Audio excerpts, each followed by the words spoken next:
Sejam todos bem-vindos a mais um Epic of Talks. Hoje temos aqui 2 pessoas que vão inaugurar, vão estrear aqui conosco, a Fernanda, a Larissa e a Luana, que já é de casa. Então, hoje só temos mulheres aqui. Tenho certeza que será um bate-papo muito bacana. E lembra a todos que quem tiver perguntas ou comentários a fazer para as convidadas, que coloque no chat que eu repasso, tudo bem? Então a Larissa já está aqui. Oi, Larissa, por favor, fale dessa polêmica envolvendo a Meta. O que É a isso. Meta tem feito, tem dado trabalho para os advogados? Ou a gente está trabalhando como nunca antes aqui no escritório. Mas vou falar sobre a Meta agora estar cobrando os alvarás judiciais para quem mostra a rotina das crianças na internet. E aí a gente está falando de influenciador mirim, a gente está falando de adultos, não necessariamente que mostram seus filhos, mas também os que mostram os filhos ou a criança de outra pessoa. E é importante a gente falar que isso não é novo. O ECA já previa a necessidade de alvará judicial para crianças participarem de conteúdos publicitários, tal como sempre aconteceu com crianças que faziam isso na televisão, com crianças que tanto os modelos mirins, como os artistas mirins. Então a gente tinha esse entendimento já do ECA de que era necessário alvará judicial para a criança fazer publicidade, e a jurisprudência também caminhava nesse mesmo sentido, né. O que acontecia é que ninguém dava a devida importância, porque a gente não tinha a fiscalização que a gente tem hoje, né, com o ECA digital. Então as plataformas não faziam nada, as marcas não faziam nada, todo mundo ignorava, as crianças faziam as publicidades e a gente não tinha fiscalização, né. E aí, como eles ignoravam, com o ECA digital trouxe luz a essas questões que estavam até então obscuras. E agora, por mais que a Constituição Federal, né, já trazia essa ideia de que a sociedade, o Estado são responsáveis pela criança, agora o ECA digital traz luz a isso e coloca, uma fiscalização maior, inclusive multas para quem não observa essa necessidade.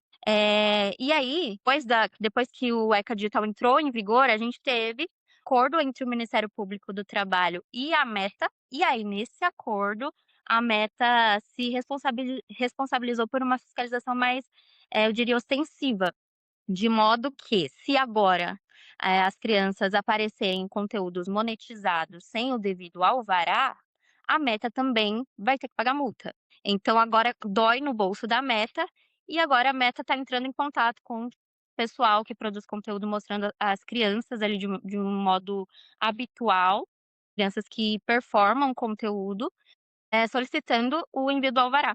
E a Meta estabeleceu algum tipo de penalidade? Você vai tirar o conteúdo do ar? Como é que tem um prazo para isso? Funciona? Na verdade a Meta está entrando em contato, no acordo fala isso. São 20 dias para obtenção do alvará, e se a pessoa não apresentar o alvará em 20 dias da notificação, tem 10 dias para a conta ser suspensa. Então a pessoa vai perder o acesso à conta permanentemente no Brasil. E aí vai dar um trabalho dobrado para os advogados de recuperar as contas. Exatamente. A gente pode ser que isso Ah, vire, na verdade, 2 processos, né, 2 aham. produtos aí pra gente vender.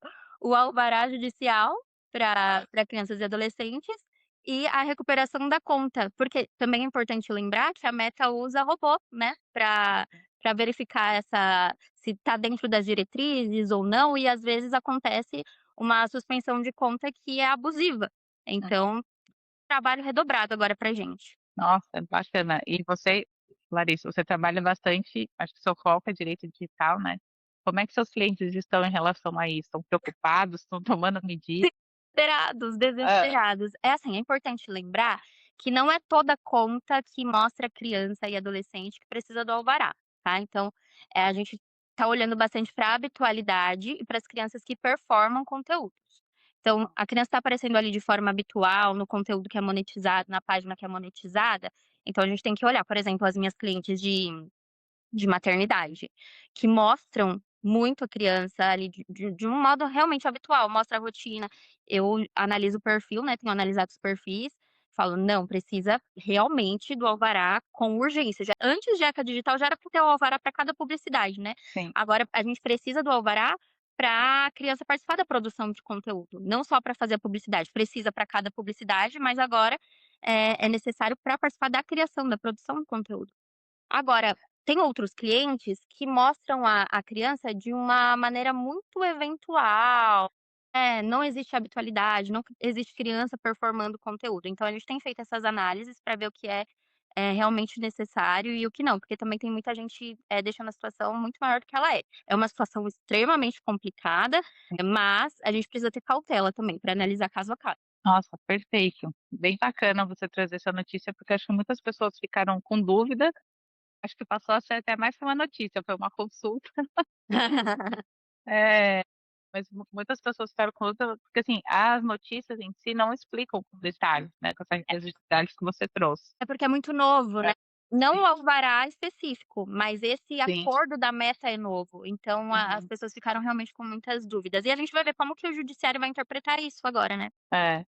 É. E bacana você falar que o alvará não é novo, porque enquanto você falava, eu lembrava que, assim, para publicidade e qualquer outro tipo de gravação envolvendo crianças, né, as crianças vão participar de filmes, novelas, já tinha que ter essa autorização, O ECA porque já ela também trazia. o ECA já trazia, já é uma coisa super tradicional, e você não começa uma gravação sem um alvará para a criança participar. E agora, é tudo conteúdo online, A fiscalização tá bem maior é agora. bem maior. Eu acho justo, tudo que envolve criança, na minha opinião, tem que ter uma regulamentação e uma fiscalização mais intensa. Com certeza. Então, obrigada por essa notícia. Se você vir algum desdobramento, alguma coisa, sobre esse assunto ou outra notícia que acha interessante, quiser trazer aqui pra gente, super bem-vinda, agora você já é da casa. Isso aí, obrigada. Tá ótimo. Eu ia fazer um comentário, o Jonathan já colocou aqui. E eu e a Fernanda estamos na Harmonia Vestuária. Para quem não sabe, nós somos irmãs, então, né, tem uma transmissão de pensamento. Perderam o dress code, era pra todo mundo vir assim, vocês que não. Eu escrevi, não, Verdade. eu claramente tô na caixa de spam e eu vim clima de Copa. Então, Fernanda, aproveitando que estamos aqui já falando do seu dress code, do nosso, traga aí essa notícia que foi um tanto quanto inusitada e movimentou a área de TI, que é a questão do Pix ser uma marca de alto renome. Muito bom gosto, Tereza, não somos irmãs, apesar que a gente poderia ser, é uma brincadeira da Tereza, né, poderia ser, né, Tereza, várias vezes Sim. já falaram pra gente. Gente, muito feliz de primeiro estar aqui hoje, né, no meu primeiro IP, escuto todos, mas nunca tive a oportunidade de participar, então muito feliz. E a gente escolheu essa notícia, eu falei: "Bom, a gente vai ali falar um pouquinho de alto renome, vai ser algo mais simples, enfim", mas nada é tão simples quanto parece. Principalmente porque essa notícia ela veio ali em meio às polêmicas do governo Trump, né, super contra o Pix, por conta das bandeiras de cartão de crédito, enfim. Aí vem o Lula e fala que o Pix é do Brasil, aí vem Flávio Bolsonaro e fala: "Não, o Pix é do Bolsonaro", e o Trump fala: "Não quero Pix em lugar nenhum, tem que pagar com Visa, no débito, nada de usar", essa confusão toda. E aí chega uma notícia, né, na semana passada, quarta da semana passada, falando Pix reconhecido como marca de alto renome. E aí eu, muito curiosa, fui de ler a notícia toda, fui lá na base de dados do NPI olhar, quero saber qual é a marca. E quando eu olho lá, não tem nenhuma decisão de deferimento de marca de alto renome. A última movimentação era uma exigência, né, do INPI para o Banco Central. E aí eu falei: "Caramba, que negócio estranho", volto para a notícia e a notícia, na verdade, é o ministro do MIDIC, né, o Márcio Rosa, falando: "Olha, o Pix é do Brasil, enfim, é uma marca de alto renome, mas vai ser publicado na RPI na próxima terça, tá". Então ali teve uma inside information ali bem grande, spoiler que o ministro deu, de que a marca sim seria concedida na semana seguinte, e foi mesmo ontem. Ontem saiu ali o deferimento. Outra coisa que me chamou muita atenção em meio a essa briga aí com os Estados Unidos, governo Trump e tal, a marca que foi concedido o status de alto renome, a marca é uma marca mista, e a marca é Pix Powered by Banco Central. Então fica uma coisa assim meio maluca, né, a gente defendendo aqui o Pix do Brasil, usando o inglês e assim a gente vai, né. Mas só para dar um histórico para vocês do Pix, como é que começou essa história? O Pix ele surgiu no Brasil em fevereiro de 2020, 12 de fevereiro de 2020. No dia seguinte, o Bacen protocolou as marcas, né, essa principalmente, junto à NPI, e aí já no dia 12 de janeiro de 2021, bons tempos em que o NPI estava levando 11 meses para conceder marcas, concedeu a marca, tá? E aí foi pedido o auto-renome em março do ano passado, para esta marca aí, Pix Powered by Banco Central, e aí até, o Banco Central errou o pagamento de taxa, pagou na marca nominativa Pix, porque o Banco Central tem 3 marcas: Pix nominativa, Pix mista e essa que foi concedida agora como um auto-renome. E aí foi pago na marca errada, peticionaram pedindo para ir as taxas para a marca correta, e o NPI aceitou, enfim. E aí 4 meses depois, julho de 2025, 29 de julho de 2025, o NPI vem e emite uma exigência. Fala o seguinte: "Banco Central, muito legal aqui, enfim, mas essa pesquisa que vocês juntaram, ela não está no molde, né, enfim, nos moldes da portaria, do que a gente aceita. Inclusive esse powered by Banco Central, isso tem que ser tirado da pesquisa, porque o respondente, quando ele lê o powered by Banco Central, ele pode ter um viés ali de confirmação. Se está na dúvida o que é o Pix, ele vai falar: "Ah, é do Banco Central, é transferência e tal". Então, na hora de fazer a pesquisa tem que mostrar sem o powered by Banco Central, tá? Isso em julho de 2025.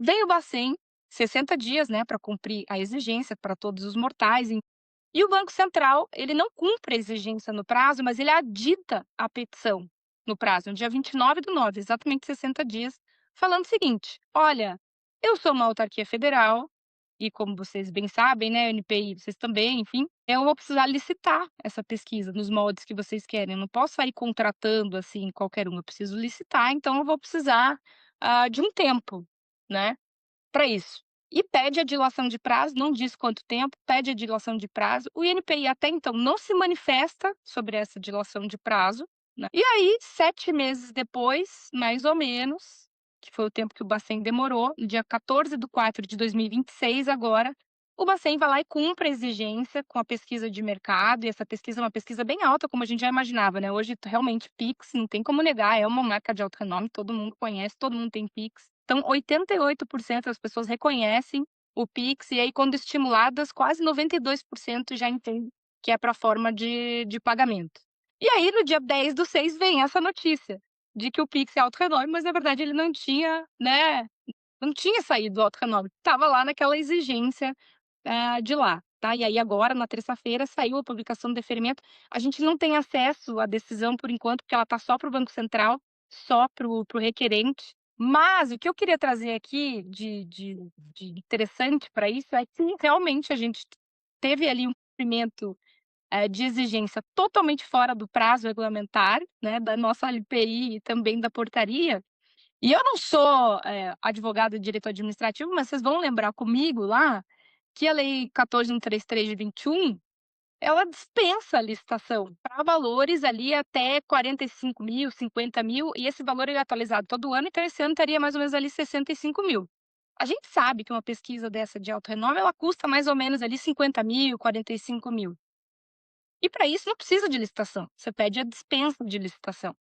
Então, interessante esse argumento do Banco Central de precisar de licitação, enfim, do orçamento público, mas também um argumento que não sei exatamente se deveria ter sido aceito assim pelo NPI. E aí surge uma outra questão também, porque se essa moda pega, enfim, a gente usa ali o princípio da isonomia, o que for, o Petrobras, Banco do Brasil, a Caixa Econômica, também são da administração indireta, não segue exatamente a mesma regra, mas é muito parecido também. Talvez se eles pedirem marca de alto renome, talvez eles usem esse argumento como isonomia para, enfim, apresentar a pesquisa depois, ter um prazo maior, enfim, pode ser que crie um precedente aí eventualmente perigoso. Então, claro, né, gente, só pegando uma picuinha aqui, mas é que a regra é essa, a gente imagina que a regra tem que ser cumprida para todo mundo. Não sei se foi priorizado o exame por alguma maneira, enfim, algum motivo. Estou muito curiosa para ver a decisão, como o INPI fundamentou essa dilação de prazo tão extensa e não mandou um indeferimento de uma vez só, né, e se priorizou o exame, enfim. E por último, só essa curiosidade do Powered by Banco Central, né, somos muito internacionais. Tem muitas camadas aí, né. A guia paga no processo errado, aí peticionam, e com certeza foi fora do prazo. Enfim, eu não não vou tomar crítica, mas você e a Luana são especialistas na parte administrativa de marcas, eu acho que tem opiniões melhores que as minhas. Não sei, Luana, quer fazer algum comentário? Eu tô que nem a Larissa, eu tô aguardando a decisão, é algo também que a gente acompanhou internamente. O Power Buy é muito ruim e totalmente desnecessário, já que vamos lá, a gente está aqui falando da parte administrativa, mas se tem uma marca hoje em dia que é conhecida na boca de todo mundo é Pix, então, eu acho justo esse alto-renome. Mas se você perguntar pra qualquer um se era Power Buy, ninguém estava sabendo. Podia ter Eu não ficado sabia, acabei de saber. podia ter ficado só o Pix, acho que inclusive o nome nativo que estava tudo certo. Mas eu tô que nem a Larissa, tô aguardando A o Fernanda. resultado. Fiquei bem curiosa essa parte da administrativa, não sabia. Penso se e aí eu acho que depende muito de como cada autarquia faz a sua prestação, se eles consideraram como custo não necessariamente a pesquisa, mas tudo como alto renome. E por isso eles resolveram se precaver, de fato, fazer uma licitação para pesquisa. Fico eu pensando se na cabeça deles era todo e não aquele exemplo, e para não haver problema, resolveram fazer, já que, de fato, esse era um alto renome que todo mundo ia pegar todos os detalhes para ver se foi feito corretamente. É. Mas eu queria aqui, fiquei pensando nisso e é difícil falar, mas acho que também o NPI não iria muito contra. Acho Hum, que acaba tendo um acordo de cavalheiros ali. hum. Tá, você precisa do prazo, tá com uma certa fundamentação, vamos. Isso com certeza. Eu acho que a regra tem que ser jogada, né. Não sei É. vocês, mas quando eu mandava um Fale Conosco, que agora não é mais Fale Conosco, falando: "Olha, tá muito demorado isso aqui", o NPI às vezes me responde: "Olha, vai sair a decisão na RPI tal". Isso eu já tive várias vezes, porque Mas me não falaram uma vez que tá deferido, indeferido, vai sair a decisão, espera, só que vai publicar, não vou te dar spoiler, né. uma Você vez não me coloquem no corte, isso foi há muito tempo, eu não sei se ainda segue isso, mas brincadeiras à parte, acho que sim. No sistema da emissão da nossa revista de terça-feira, ela já está pronta, daqui a 1, 2 semanas, eles já sabem o que vai sair, então já É. aconteceu isso mesmo que a Larissa falou comigo, ele falou assim: "Não, já tá, vai sair daqui a 2 revistas", como a revista é muito extensa, ela não é preparada nos últimos dias. Uhum. A não ser, obviamente, que você tenha alguma emergência, algum aviso, eu acredito que você Sim. consiga. Mas essas publicações de deferimento, de transferência, de tudo isso, já está ali, eles só vão alimentando, acho que ela fecha um certo tamanho e envia. Então, realmente, já aconteceu isso comigo. Eu não sei se eu teria tido aí vai, né, de você ter umas costas muito quentes, acho que eu não sei se eu falaria alto e bom som para todo mundo que vai sair, não sei se eu acreditaria tanto, mas já aconteceu várias vezes comigo exatamente de fazer alguma consulta e falar: "Já tá na fila da publicação, sai na RP e tal". Sim, mas nunca pelo resultado, certo? Para mim já aconteceu isso, mas nunca É. assim: "Vai ser deferido". Já soube. Já soube quando foi naquela época que não era Fale Conosco, quando você fazia o famoso reunião presencial, que bem ou mal ele falava para mim: "Não, você tá certo, tá cumprido, vai dar certo, vai sair tanto". Isso já. Mas naquela época, não pelo Fale Conosco. Fale Conosco realmente só falava para mim: "A data é essa". Exato. Mas é isso, né, como você disse. Mas o mais interessante é que não seguraram o segredo, né. Não, Tiveram isso eu muito felizes. Antes só de eu passar a palavra pra Luana, eram 2 perguntas aqui pra Larissa, no momento que eu passei pra Fernanda. O Jonathan fez um comentário aqui, sobre o artigo 142, parágrafo 2º do ECA, que veda autorizações indiscriminadas de caráter geral. Isso, e é importante, né, a gente falar isso sobre esse artigo, porque mesmo antes e agora também com o ECA Digital, esses pedidos eles precisam ser bem fundamentados, inclusive tem uma série de requisitos ali, por exemplo, a criança não pode trabalhar à noite, tem a vedação ao trabalho noturno, a gente tem que fundamentar, não é qualquer criança que aparece no Instagram do pai de forma eventual que vai conseguir ali uma alvará judicial, então os pedidos devem ser bem fundamentados, inclusive, visando a esses requisitos. Bacana.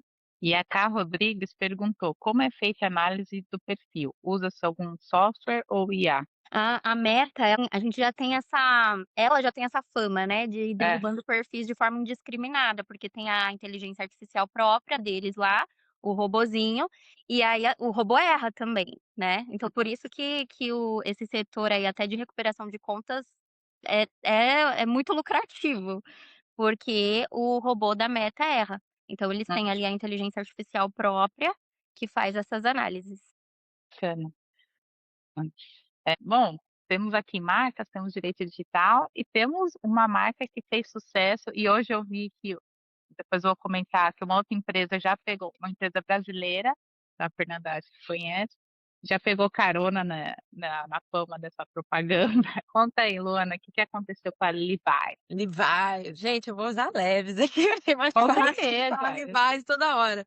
Então, eu vim em ritmo de Copa. Eu vim em ritmo de Copa. Então, acho que todo mundo lembra, principalmente quando aconteceu a Copa no Brasil, quando você recebe a Copa da FIFA, existe uma série de regras que você tem que se atentar. Seja do estádio, seja do que você vende dentro, ao redor. A gente já falou aqui, inclusive, sobre marketing de emboscada também. Existe vários. Uma delas é que quando você tem estádios com os famosos naming rights, eles não podem aparecer. Eu creio que em 2014, quando a gente recebeu, não era um problema, porque São Paulo foi Morumbi, que na época não era Morumbi, era apenas Morumbi, no Rio Maracanã, que também não trabalha com naming rights, mas isso é extremamente comum nos Estados Unidos, e um dos estádios onde estão ocorrendo jogos, que é na região de São Francisco, é da Levi's, é o Levi's Stadium, que é inclusive do time de futebol americano, o 49ers, uma coisa assim. Então eles tinham que tampar, é um letreiro deste tamanho que fica no alto, exatamente ao lado, bem perto do placar.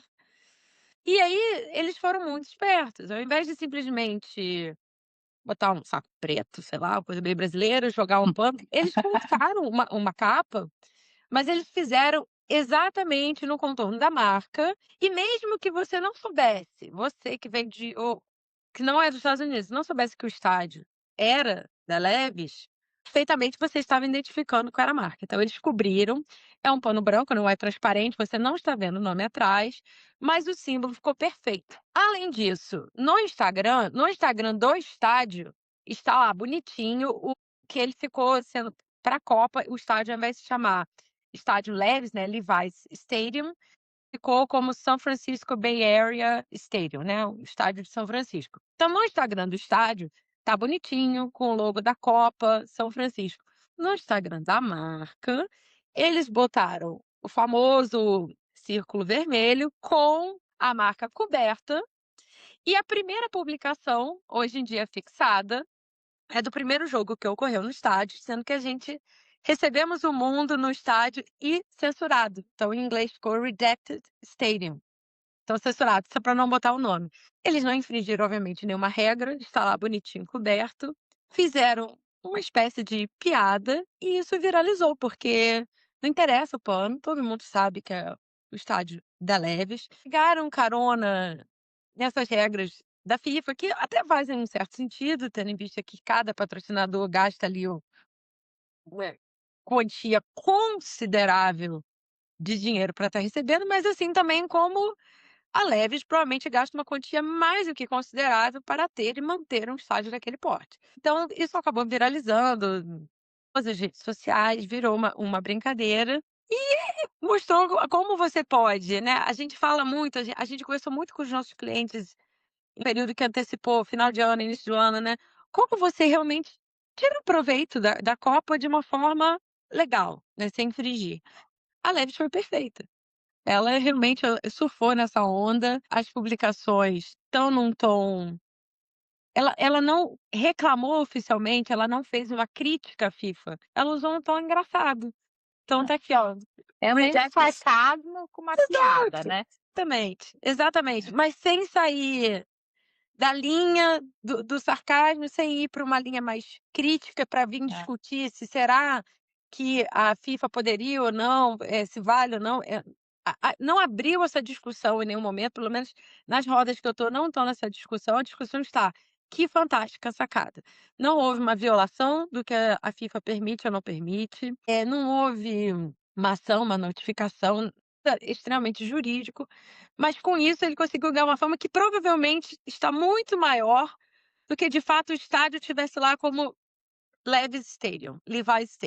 Eu acho que se isso não tivesse acontecido, se ele pudesse ter mantido o nome dele lá enquanto ele estava recebendo o jogo, ele não teria feito tanta fama, tanta carona e todo esse evento como ele está fazendo no momento. Não, e assim, percutiu de uma forma maravilhosa nas redes, né? Todo mundo comentou.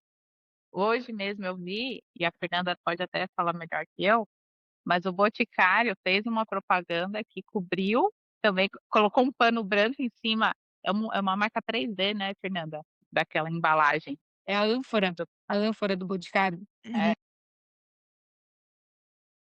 Então, assim, as pessoas agora estão pegando carona e virou um super case. Ó, o Pedro comenta aqui que a marca é símbolo, o símbolo é a parte superior do bolso das calças da Levi's, sem contar que Redact é uma piada comum nos Estados Unidos, atualmente, por conta do caso Epstein Files. Onde Caso, praticamente tudo é. caso típico de efeito Streisand. A Juliana disse, esse caso da Levi's foi sensacional, e é mesmo. E a Liliane, gente, que mundo eu estou, não vi nada disso. Poxa, Liliane, Puxa vida. Hoje só se falava isso no Não, Instagram. pode e eu soltar acho umas que 3 casinhas para trás aí. eu acho que o sensacional, que ainda faz valer mais o nosso trabalho, né, Fernanda, é que mostra a importância da marca, porque você vê que nesse caso, eles conseguiram sem o nome. E nem é a marca de posição deles, que seria o desenhozinho do bolso, é só o contorno, é só o contorno do logo, e isso já foi suficiente. Por quê? Porque também, eh, a Levi's tem um trabalho muito bom de marca por muitas e muitas décadas de proteção, de constância, né, de não ficar alterando. É uma marca, Pedro é bom nisso e tá na internet, não vou te dizer o quê, dos anos, não sei, mas muitos, muitos anos atrás, onde que com certeza teve uma atualização ou outra ao longo da história deles, mas nada, enfim, você consegue de longe ainda saber. Levi's, a cor, é uma marca simples, não tem, se você pensar, não tem, grandes logos, é uma cor somente, um pouco de um contraste ali. Então você vê que um trabalho constante, um trabalho bem feito da marca, do branding, foi suficiente. Nada que um pano branco poderia apagar. E aqui a Fernanda comenta, né? Muitos cases legais envolvendo TI e marketing. O case das chuteiras também foi muito legal. Gente, a Copa do Mundo é, além do evento futebol, e tem que ser estudado em várias camadas, né? E acho que pelas próximas semanas teremos mais casos, né? Tá falando de Copa. Tem muita coisa acontecendo. Então teve marketing indireto da Levi's, o case das chuteiras, né? O primeiro jogo que teve, falei, nossa, mas tá todo mundo de chuteira rosa. E aí, né, depois veio a notícia. Então, bem bacana. E o Pedro comenta, E o 253, eu olhei aqui também. não, a Levi's Confesso que eu não sabia que era tão antiga. super tradicional. E ela tem marca, né, para o desenho dos bolsos. Eu tô preparando uma palestra aqui que eu fui caçar umas marcas envolvendo moda. Já fica aqui o convite para sábado. Dá uma olhada no meu perfil. Vai ter uma palestra só sobre isso. Mas enfim, e a Levi's ela protege a sua TI já desde lá de trás. E eu achei interessante, né, da costura do bolso ser uma marca. Eu não vou me estender nesse assunto. Gostei bastante da presença de todas. Aqui o Pedro, olha que notícia ótima. Lembrando que é titular da primeira marca de posição do Brasil. Exato. Olha A só, marca de sabia. posição da Levi's é o exemplo corriqueiro em aula. Não, perfeito. Depositada em 1965 e deferida judicialmente em 1990. Quem foi estagiário em São Paulo lembra. Ana, muito bacana. A Leves inovadora do século XVIII e XIX. E para fechar aqui, o Paulo diz: discussão importante acontecendo aqui. Debate sobre marcas na Copa traz grande palco de discussões e debates, com certeza. Então, eu sou muito feliz de ter esse IP com pessoas tão queridas aqui. Espero vê-las novamente. A Luana estava sumida, mas né, o Pedro também está sumido. Pedro, por favor, volte. A Aline comenta aqui, caso julgado pelo desembargador Pereira Calças. Então, é antigo mesmo, porque o Pereira Calças já, né? Mas, enfim, Larissa, bem-vinda de novo. Fernanda, Luana. Pessoal, quem tiver comentários, quiser participar, entre em contato conosco lá pela DM. É sempre um prazer ter todos aqui. E só para lembrar agora, as nossas lives ficam salvas apenas por um dia na página do Instagram e depois vai para a nossa plataforma no Spotify, que aí você pode ouvir e ver também o episódio várias vezes. Tá bom? Então, um bom dia a todos e até o próximo IT. Gente, bom dia. Tchau, tchau.